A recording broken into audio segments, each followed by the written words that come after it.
আন্তর্জাতিক মুদ্রা তহবিল আইএমএফ এর শর্ত মানায় বাড়ছে খেলাপি ঋণ। এতে ব্যবসায়ীরা আগের চেয়ে কম সময়েই খেলাপি হচ্ছেন।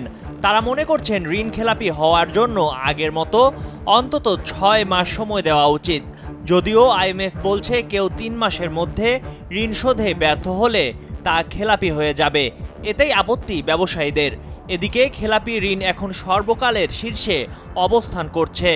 মোট 16,82,821 কোটি টাকা ঋণের মধ্যে 2,85,000 কোটি টাকাই খেলাপি, যা বিতরণ করা ঋণের 17%। ব্যবসায়ীরা বলছেন এক্সিট পলিসির আওতায় শিল্প ঋণ পুনঃ তফসিলের জন্য 1.5% ডাউন পেমেন্ট, 2 বছরের গ্রস পিরিয়ড সহ পরিশোধের জন্য 10 বছর সময় চেয়েছেন তারা। ক্ষুদ্র ও মাঝারি শিল্প ঋণ পরিশোধের জন্য 1% ডাউন পেমেন্ট, 2 বছরের গ্রস পিরিয়ড সহ 15 বছর সময় দরকার বলে মত সংশ্লিষ্টদের। তৈরি পোশাক মালিকদের সংগঠন বিকেএমই এর সভাপতি মোহাম্মদ হাতেম কালের কণ্ঠকে বলেন, গত সেপ্টেম্বর থেকে 3টি কিস্তি পরিশোধ না করতে পারলে খেলাপি করার শর্ত দেওয়া হয়েছে। আবার আগামী মার্চ মাস থেকে 1টি কিস্তি বা 3 মাসে পরিশোধ করতে ব্যর্থ হলেই খেলাপি করা হবে।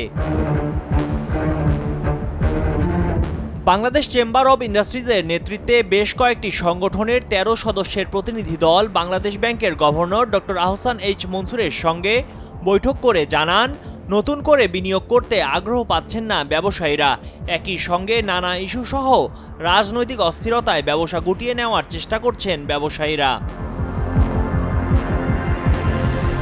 গভর্নরের সঙ্গে বৈঠক শেষে বাংলাদেশ চেম্বার অব ইন্ডাস্ট্রিজের সভাপতি আনোয়ারুল আলম চৌধুরী পারভেজ বলেন, আইএমএফ এর সুপারিশে বিভিন্ন পণ্যের ওপর কর মূসক বৃদ্ধি করা হয়েছে। বর্তমান পরিস্থিতিতে শিল্প প্রতিষ্ঠানগুলোর টিকে থাকাই এখন চ্যালেঞ্জ। ইচ্ছাকৃত ঋণ খেলাপের দায় অন্য ব্যবসায়ীদের নয়। বাংলাদেশ ব্যাংক সহ অন্য ব্যাংকগুলোরও এই দায় এড়ানোর সুযোগ নেই।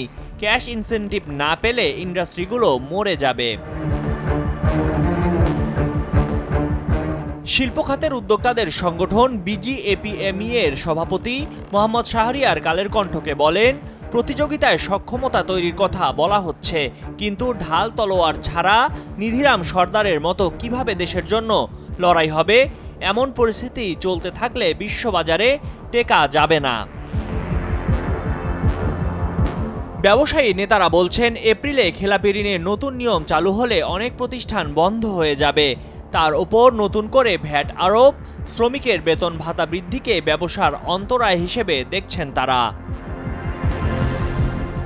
ময়ূখ ইসলাম, কালের কণ্ঠ।